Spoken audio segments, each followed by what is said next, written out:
Lesson 6, we introduce the use of subbeats to help with more specific timing in simple time, 2/4, 3/4, and 4/4, as well as in compound time, 6/8, 9/8, and 12/8. Let's stay in simple time, which we've talked about was 2/4 or 3/4, or it could be 4/4. I'm going to use a 4/4 time signature now, and we'll, just for a change of pace, put our left foot in front in 5th, and let's place the arms in 2nd.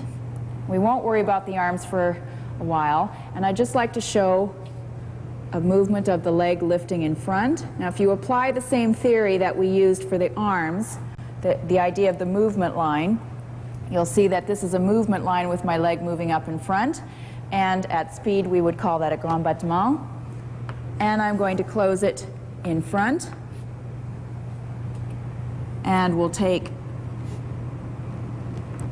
a similar motion to the side and close it behind, and a similar motion to the back.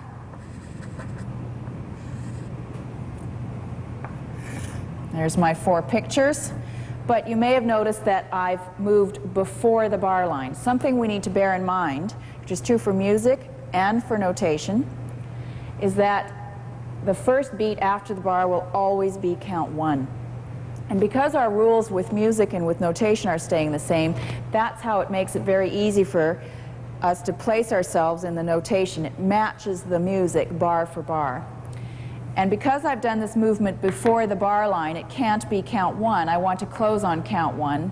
So it's what dancers often call a pickup beat, or an anacrusis, you might want to call it. It happens right before the count, and we would, in this case, since it's a 4/4, call it count 4. So I'll just mark it much lower than I've notated it. I'm in 5th position with my arms out to the side, and I'm lifting the leg to the front on 4, close 1 to the side, 2, close behind 3, to the back 4, and so on, depending on what I notate next. Now, I don't always just use the main beats of the bar, so we need to be able to show what we call sub-beats. We call them ands, and that is shown by that sign. So now, if I place that sign above this position, rather than this being count 4, it becomes and 1, 2, 3, 4. I could also go up on the and here and make that 2. So that would make, I put this above it. Now I've got and 1 and 2. If I don't write anything above this sign, that will make that 3. And by leaving a bit of a space at the end of my bar, I know that I'm holding my leg up in the air for the count of 4. So the timing now is and 1 and 2, 3, nothing on 4. If I want to, I can close it behind on count 4. There. So now I've added the possibility of using subbeats, and we can divide these counts even further into 16th notes, and the way we do that is to angle this position. So we'll go back to our and,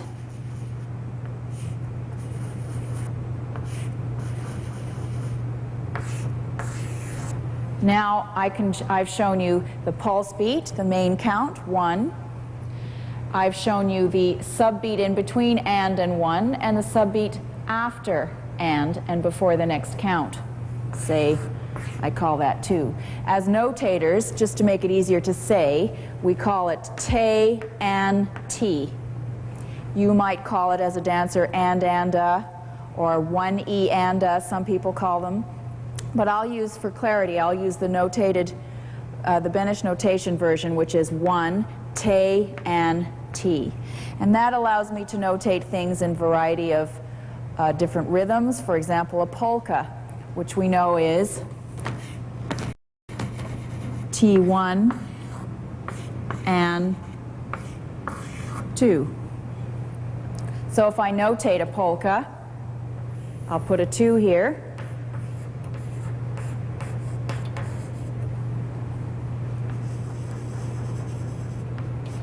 and I'm in fifth.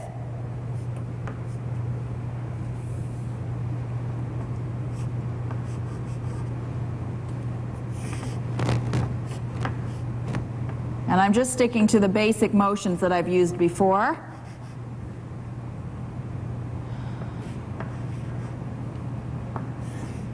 And the way I would put my timing on that to make it a polka rhythm,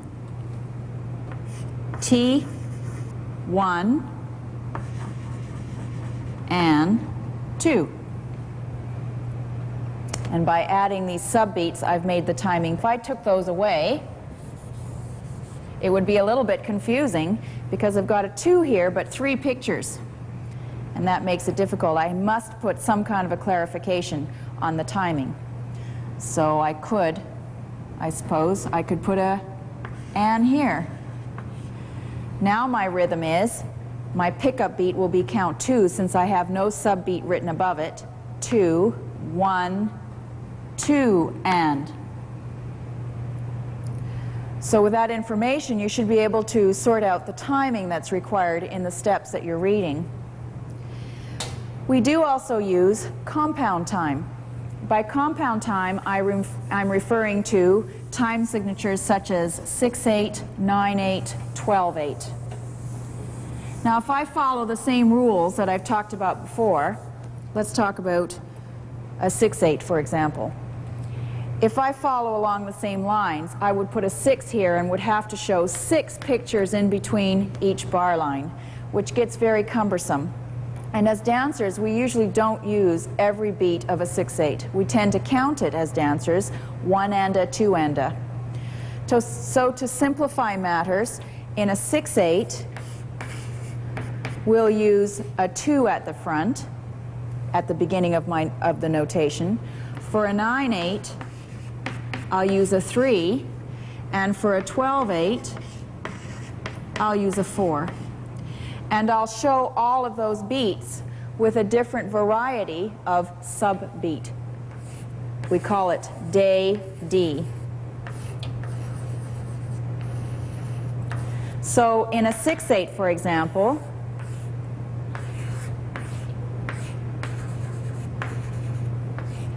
those are all the beats of my bar. I really don't have any way of knowing when I look at the notation whether I'm in compound time or not until I see one of these signs, and then right away I'll know that I'm in either a 6/8, a 9/8, or a 12/8, depending on the number that's at the front. And that's useful for, we often use it for jumps. If I just show a 6/8 time signature, and we'll keep it simple again. 5th position bra-ba, and I'll just stick to my tendus, I think, and 1,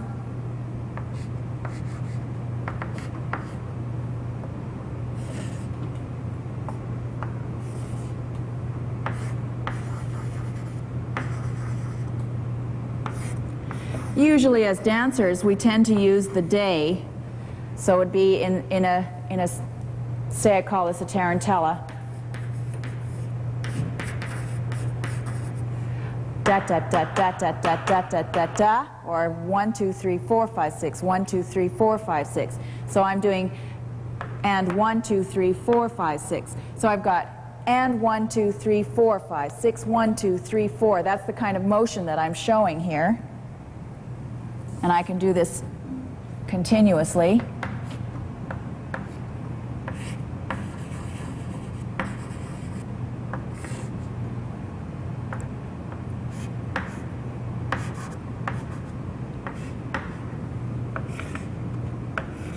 So it's 2 bars, and you can see that I'm doing 1, 2, 3, 4 tendus devant. My arms are in bras-bas, and if I count it as a musician would count it, I would say 6, 1, 2, 3, 4, 5, 6, 1, 2, 3, 4, 5, 6, or as a dancer I might say and 1 and 2 and 1 and 2 and or as as a notator, I would say D1 day, D2 day, D1 day, D2 day, D. Those are all really different ways of saying the same thing. But now I'm being more specific about my timing so that when you look at the notated syllabus, you'll be able to see right away whether you're in a compound time and exactly what the timing is, what's being asked for as far as timing goes. I've written an example of a ton lié here for you so that you can pick out the information that you're now aware of, and it won't seem quite so mind-boggling to you. So let's start off with what we first learned, which was being able to place ourselves in the notation. And let's try to eliminate the things that you might not feel comfortable with. We talked about arm positions and feet positions at first. So here's a fifth position, clearly. And my arms are in bras-bas.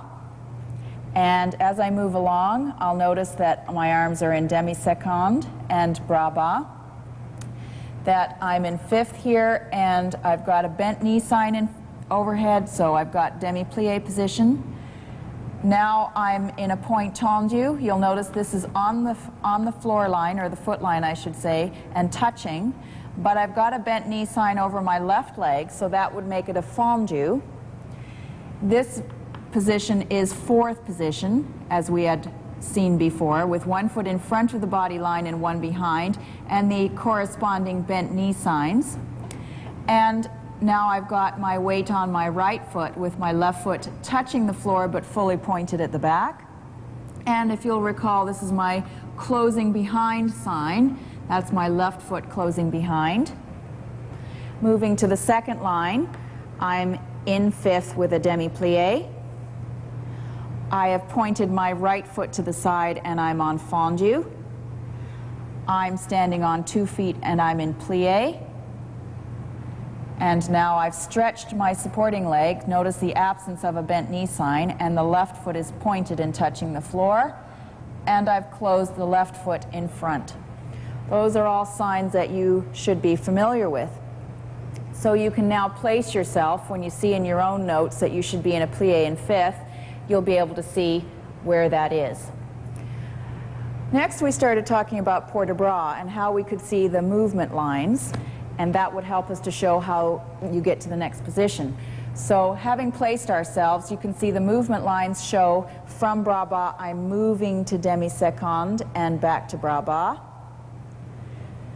Here I'm moving to first position. Here I'm moving from first to second position. And now you can see moving from second down to bras-bas. And we repeat the process, going to first position, to second position, and to bras-bas. So it's clear from my notation the path that my arms are taking. I'm simply following the path of the movement lines. I do a breathe out to demi-seconde and back, and I'm moving through first to second bras-bas twice. It tells me that clearly. We also talked about timing. And right away we can see, because of this sign here and the ones over on that side, that we must be in compound time. And with a 2 at the beginning of the notation, that will tell me that, if you remember, 6/8 equals a 2 at the beginning, so we're in a 6/8 time. And my legato line is telling me which movements are going to be smooth. So let's see if we can see the timing of this movement. Over these 2 bars, my arms are moving to demi-seconde and back to bras-bas without stopping. That's what the legato line is telling me. In the first bar after my introduction, you can see that I've got introduction, and that's the end of my introduction. So this is the beginning of the body of my exercise. There's a pulse beat, which tells me that nothing's happening on 1, and there's a D, which tells me I'm in plie. But because I've got a legato line over it, that must mean that I am plieing and arriving at the depth of my demi-plie by D. 1 day D is the demi-plie. 2 day is when I've extended forward on fondu. So if I just show you, I'm in fifth, and my timing is 1 day D to day, I've arrived, and my arm should have gone to first position. On D, I'm in a plie in fourth, and I'm moving smoothly to arrive with my foot extended at the back. So I'm here on day. On D1, I'm going to go through fourth and stretch to arrive. And then clearly you can see that I close behind on count 2 with the arms in bras bas. And we can continue that same process in the third bar of the notation, where I'm doing my plie again, 1 day D. There's 2. And let's see. There's one piece missing here to make it more clear. I should have that. There we go. So now, 2 day, I've done my plie and extended to the side. Now I'm going to smoothly transfer my weight on D, arriving to second by 1. So I was here, and smoothly on D, and I extend to the side, and I arrive by the beginning of my fourth bar. And then on count 2, I've closed it in front with the arms in bras bas. That is all the information that you're aware of, that we've covered. There are a few other things which you'll find explained in the appendix to the notes, and I'll just talk about them briefly now. I'd already mentioned the introduction here, so I have 2 bars of introduction. You can see that intro is written, and then there's a bracket at the end which tells you when it finishes. And you'll also notice I have this sign here. It's a direction sign. If you think of this as like a little pin, and it's just pointing you in the direction you face. Straight ahead is facing the front. So this tells me that I'm actually facing the left downstage corner. And as I'd mentioned with other signs, if you don't repeat it, that means you don't change it. So I don't see any change in my direction until I get to the second bar here, and that is pointing straight ahead. That tells me that by the time I close, I'm facing the front. And then I see another change as I close in front. I'm now facing the right downstage corner. The other thing that we have here that we haven't talked about is the repeat signs. This double bar line, notice this one's longer than that one, so it sort of encloses this notation. It's almost like parentheses. And this little section of the notation with these 2 diagonal lines tells me that I'm going to do it on the other side. So I don't have to rewrite it all over again. So between this double bar line and this double bar line, I'm going to have 1, 2, 3, 4 more bars, which would be bars 5 to 8. And this sign tells me that I do exactly as I did before, but on the other side. In other words, instead of my right foot being in front, my left foot will be in front, and so on. But everything else will be the same.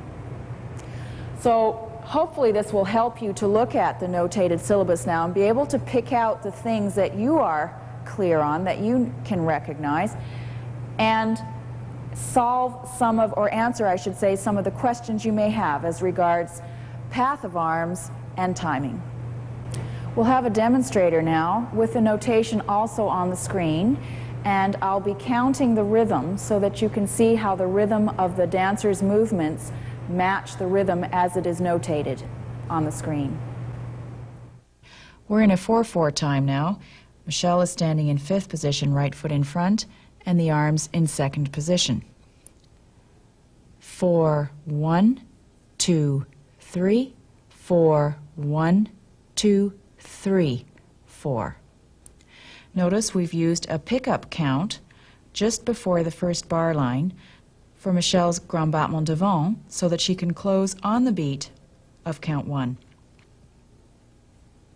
Now Michelle is standing in 5th position, right foot in front, with the arms in bras bas, and we're in a 2/4 time signature. And 1, 2, and 1, 2. So you can see in the notation that the extension devant happened on the count just before 1, and we had a hold on count 2, and then an extension to the side on the and before count 1 of the second bar, in which Michelle closed behind in 5th position. Notice that the space at the end of the second bar tells us that we're not moving on that second count. By now, you should be familiar enough with Benesh notation to make use of the notated Royal Academy of Dancing children's syllabus. Understanding the material presented in these 6 lessons allows you to recognize positions within the notation, follow the path of the arms in all port-de-bras, and match the movement to the music. Remember that, as with all new skills, you will find it gets easier with familiarity and regular use. Return to the video to review anything that you may be unsure of, and keep the notated syllabus nearby as you're teaching for an easy reference. If you wish to further your knowledge, contact the University of Waterloo at the address on your screen.